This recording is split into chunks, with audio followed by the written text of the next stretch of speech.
जहां पर सिरफिरे आशिक ने 2 लोगों की गोली मारकर हत्या कर दी।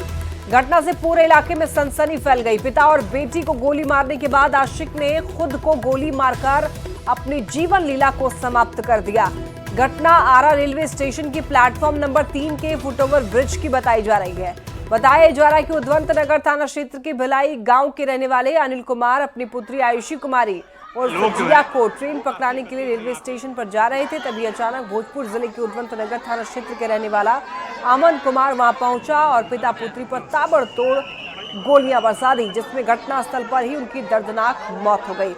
खुद अमन ने गोली मारकर अपने आप को भी समाप्त कर लिया। इस घटना के बाद पुलिस ने मामले की तफ्तीश शुरू कर दी है।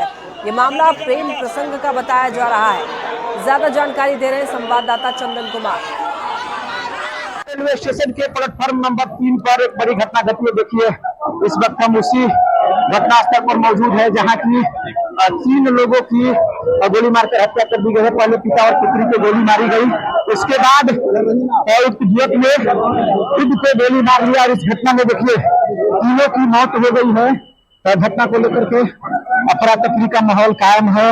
तीनों शव अभी यही पड़े हुए हैं और चारों तरफ से देखिए घेराबंदी की गई है। पुलिस छावनी में जो रेलवे स्टेशन है वो तब्दील हो गया है। हम बातचीत करेंगे, हम करने की कोशिश करेंगे, बातचीत करने की कोशिश करते हैं। घटना के बारे में जानकारी लेने की कोशिश करो सर। क्या घटना घटी है, क्या घटना घटी है सर? देखिए, अभी जांच की जा रही है, उसके बारे में बताया जाएगा। जांच और सब बात बताई जाएगी। कितने लोगों को लगी है? तीनों लोगों को लगी है जी, 3 लोगों को लगी है। 3 लोगों को लगी है। शिनाख्त हो पाई है सर? शिनाख्त हो पाई है? उसकी पहचान की जा रही है। पहचान की जा रही है। तीनों लोगों की मौत? हाँ, तीनों लोग की वर्तमान में तीनों लोगों को गोली मारी गई है और जिस घटना में तीनों की दर्दनाक मौत हो गई है वही वो सीढ़ी है, यही वो घटनास्थल है जहाँ की इस बड़े घटना को अंजाम दिया गया है। अभी पूरे मामले की जांच चल रही है। जो पुलिसकर्मी है, जो अधिकारी है, पूरे मामले की जांच कर रहे हैं। हालांकि स्पष्ट नहीं हो पाया, लेकिन प्रथम दृष्टया जो बातें सामने आ रही है उसके अनुसार मामला प्रेम प्रसंग से जुड़ा हुआ है। जो मृत बाप बेटी है वो उद्वंत नगर थाना क्षेत्र के भिलाई के निवासी बताया जा रहे हैं। वही जो मृतक युवक है वो उद्वंत नगर थाना क्षेत्र के असली गांव का निवासी बताया जा रहा है। घटना की मूल वजह क्या है, पुलिस उसकी छानबीन कर रही है। चंदन कुमार, न्यूज 18 भोजपुर। दिल्ली से बड़ी खबर। बिहार कांग्रेस की अहम बैठक आज दिल्ली में हुई और कांग्रेस की बैठक के बाद बिहार कांग्रेस प्रभारी कृष्णा लावरू ने कहा कि बिहार में बीजेपी गठबंधन का हम सब मिलजुल कर सामना करेंगे। वहीं तेजस्वी की सीएम उम्मीदवारी पर कांग्रेस ने बड़ा बयान दिया। बिहार कांग्रेस प्रभारी कृष्णा लावरू ने तेजस्वी की सीएम उम्मीदवारी पर कहा कि सीएम फेस पर चर्चा बाद में होगी। सीएम फेस कौन होगा या कौन नहीं होगा ये फिलहाल कुछ भी नहीं कहा जा सकता है, सामूहिक फैसला होगा। अभी इस पर टिप्पणी करना उचित नहीं है।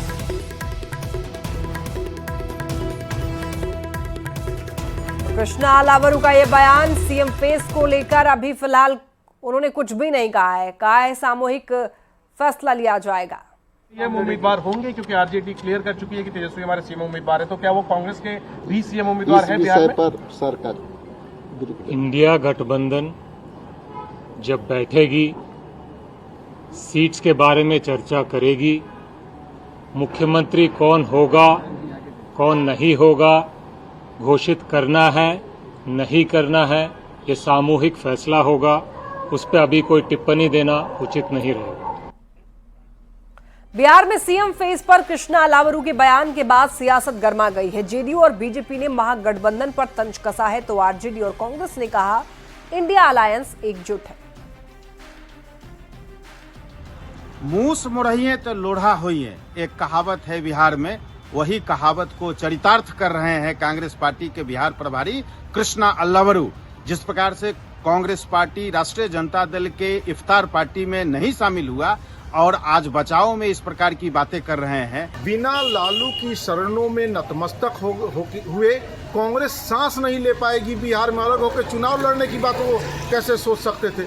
2 दिन पहले तो कुछ भी बोल दे रहे थे, आज क्या बात हो गई? लड़ना है लालू जी के कहे पर ही, टिकट बांटेंगे लालू जी ही, कौन कहां से लड़ेगा तय करेंगे लालू जी ही, कांग्रेस का प्रदेश अध्यक्ष कौन होगा तय करेंगे लालू जी ही, और लालू जी की शरणों में अगर नहीं रहे तो विदा हो जाएंगे कृष्णा लावरू जी। कि महागठबंधन पूरी मजबूती के साथ अपने विचारों के आधार पर एकजुट होकर के चुनाव लड़ेगी।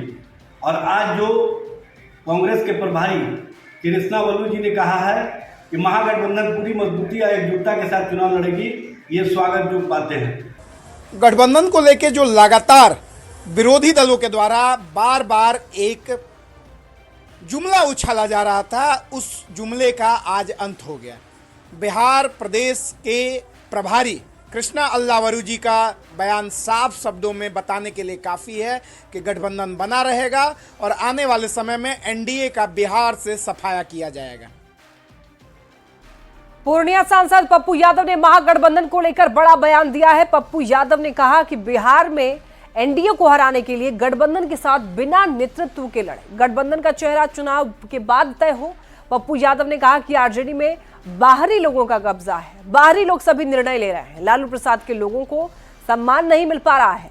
आरजेडी का मतलब आज की तारीख में तेजस्वी है, लेकिन वोट लालू यादव की वजह से मिलता है।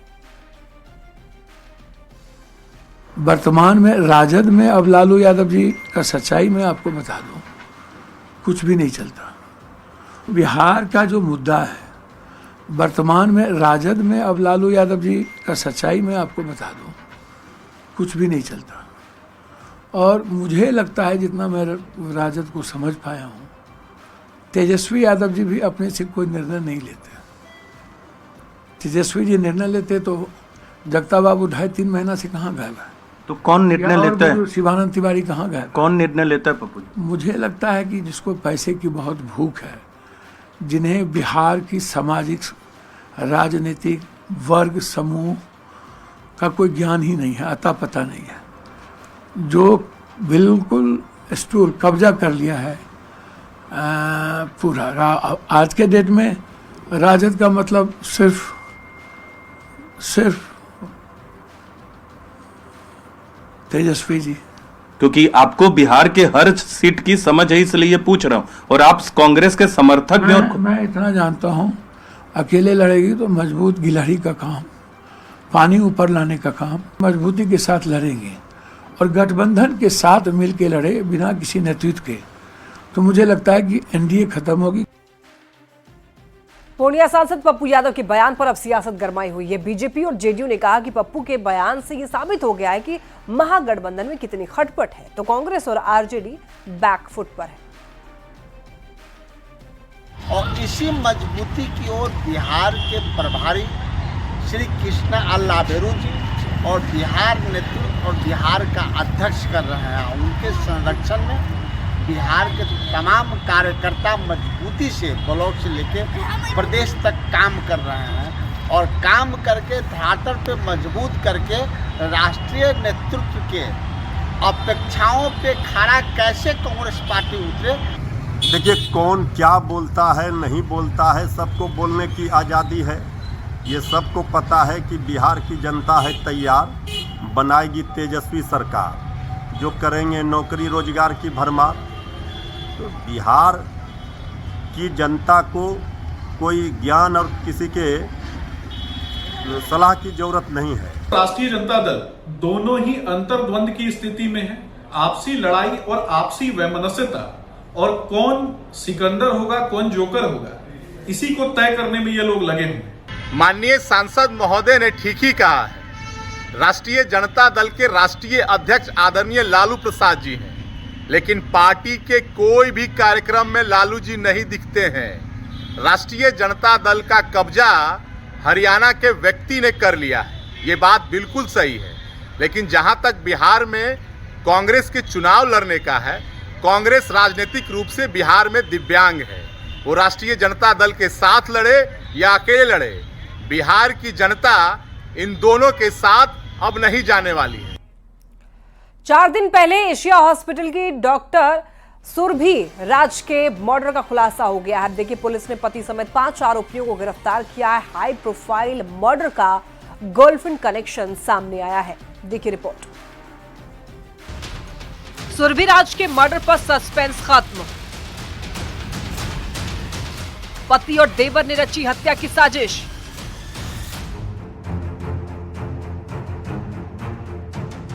पति समेत 5 आरोपी गिरफ्तार। हाई प्रोफाइल मर्डर का गर्लफ्रेंड कनेक्शन। पटना पुलिस ने एशिया हॉस्पिटल की डायरेक्टर सुरभिराज की हत्या का खुलासा कर दिया है। डॉक्टर सुरभिराज की हत्या का प्लानर उसका पति ही निकला। सुरभिराज की हत्या उसके पति राकेश रोशन ने ही अस्पताल के कर्मचारियों के साथ मिलकर रची थी। इस हत्याकांड में गर्लफ्रेंड का एंगल भी सामने आया है। दरअसल सुरभि के पति राकेश रोशन का अस्पताल में ही एक महिला स्टाफ के साथ अफेयर चल रहा था, जिसका सुरभि विरोध किया करती थी। इसी प्रतिशोध में राकेश रोशन ने अस्पताल के कर्मचारियों के साथ मिलकर उसकी हत्या कर दी। हत्या के आरोप में पुलिस ने सुरभि के पति राकेश रोशन, देवर रमेश कुमार, अस्पताल की एक महिला स्टाफ समेत 5 लोगों को गिरफ्तार कर लिया है। आज 5 व्यक्तियों की गिरफ्तारी उस केस में की गई है, जिनको न्यायालय में अग्रसारित कर दिया गया है। 5 व्यक्ति जो गिरफ्तार करके भेजे गए हैं जेल, एक अलका कुमारी हैं, उसी हॉस्पिटल के स्टाफ हैं, सभी लोग उसी हॉस्पिटल के ही कर्मचारी हैं, पदाधिकारी हैं। उस हॉस्पिटल के मालिक राकेश रोशन, जो कि दिवंगत सुरभिराज के पति भी हैं, उनकी भी गिरफ्तारी की गई है। एक रमेश कुमार उर्फ अतुल कुमार, उनकी गिरफ्तारी की गई है। अनिल कुमार, उनकी गिरफ्तारी हुई, और एक मसूद आलम जो वहाँ के HR हेड हैं, उनकी गिरफ्तारी की गई है। 22 मार्च को दिन दहाड़े अपराधियों ने एशिया हॉस्पिटल की महिला डायरेक्टर सुरभिराज को उनके चैम्बर में ही 7 गोलियां मार दी थी और पुलिस के आने से पहले ही अस्पताल कर्मचारियों की तरफ से खून को साफ करने की कोशिश भी की गई थी। साथ ही पुलिस पूछताछ में हॉस्पिटल स्टाफ की तरफ से गोली नहीं चलने की बात कही जा रही थी, जिसके बाद से हत्याकांड को लेकर अपनों पर ही पुलिस शक जता रही थी। इस हत्याकांड के बाद सनसनी मच गई थी, कानून व्यवस्था पर सवाल खड़े होने लगे थे। अब पुलिस ने इस पूरे हत्याकांड का खुलासा करते हुए सुरभिराज के पति, देवर समेत 5 लोगों को सलाखों के पीछे भेज दिया है। न्यूज़ 18 के लिए पटना से संजय कुमार के साथ मनोज सिन्हा की रिपोर्ट। इंटर की परीक्षा में आर्ट्स संकाय में बेगूसराय के तेघड़ा अनुमंडल के BN हाई स्कूल की छात्रा रुकैया फातिमा ने पूरे राज्य में दूसरा स्थान प्राप्त किया है। रुकैया फातिमा को 94.2% यानी कि 471 अंक प्राप्त हुए हैं। और देखिए, सुदूर ग्रामीण इलाकों से आने वाले रुकैया फातिमा के राज्य में दूसरे स्थान पर आने से गांव में खुशी है। वहीं पूरे जिले के लोगों ने रुकैया फातिमा की इस कामयाबी पर खुशी जताई है। रुकैया फातिमा आगे चलकर UPSC की तैयारी करना चाहती है। आगे बढ़ना है। अच्छा। आज स्कूल पहुंची हो पास होने के बाद, कैसा लग रहा है? बहुत अच्छा लग रहा है। यहाँ के सारे टीचर हमें बधाई दिए, बहुत अच्छा लगा, बहुत खुशी हुई। इसमें भूमिका क्या रही है टीचरों की, किस तरह से गाइड करते थे? सारे टीचर हमें गाइड करते थे कि अच्छे से पढ़िए, अच्छे से राइटिंग लिखिए, हैंड राइटिंग बहुत मायने रखता है, आंसर राइटिंग करिए। क्या कितनी परसेंटेज आई है? परसेंटेज 94.2%। क्या कहना चाहोगे सभी के लिए? वो लगातार मेहनत करते रहे, कभी रुके नहीं, लगातार अगर मेहनत करेंगे तो वो आज न कल जरूर सफल हो जाएंगे। यहाँ घर में रहती थी, पढ़ती थी और कहीं नहीं आना जाना करती थी, पढ़ते रहती तो हमेशा उसको हमेशा ख्वाहिश था पढ़ने का। हर वक्त पढ़ते रहती थी, रात में भी पढ़ती थी, दिन में भी पढ़ती थी, हमेशा उसको पढ़ते खुशी मिलता था और हमेशा कहती थी कि हम पढ़ेंगे। औरंगाबाद की अंतरा खुशी ने बिहार बोर्ड के इंटर कॉमर्स की परीक्षा में दूसरा स्थान हासिल कर न सिर्फ अपने परिवार का बल्कि पूरे औरंगाबाद जिले का नाम रोशन किया है। देव प्रखंड के पवई गांव की अंतरा सच्चिदानंद सिन्हा कॉलेज की छात्रा है।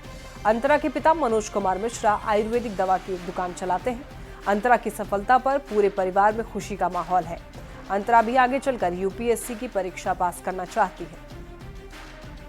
साल अच्छे से मेहनत करें और इस कोचिंग संस्था से जुड़े। अगर आपको डिसिप्लिन में रहना है तो, मोटिवेटेड रहना है तो, और बस मेहनत करिए, मेहनत ही की है सक्सेस का, और आप सफल जरूर होंगे। लाइफ में आगे क्या करना चाहती हो? लाइफ में हम किसी ऑफिसर रैंक पे जाना चाहते हैं। क्या तैयारी रहेगा उसमें, कौन सा? क्या मेडिकल की तरफ जाना चाहते हैं? IAS ऑफिसर की तरफ जाना चाहते हैं। खुशी तो सर बहुत है, जाहिर नहीं कर सकते, लेकिन बहुत खुशी है। कितना मेहनत करती थी? बहुत ज़्यादा मेहनत करती थी, लगभग 12 से 14 घंटा का पढ़ाई करती थी, या फिर जब भी खाली टाइम होता था तो ये मतलब पढ़ाई पे ही फोकस करती है।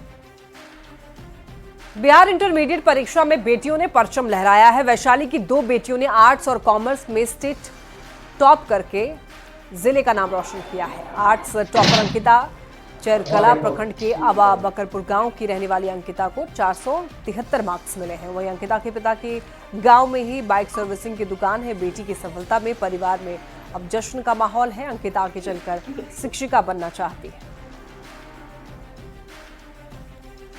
और इसी के साथ इस बुलेटिन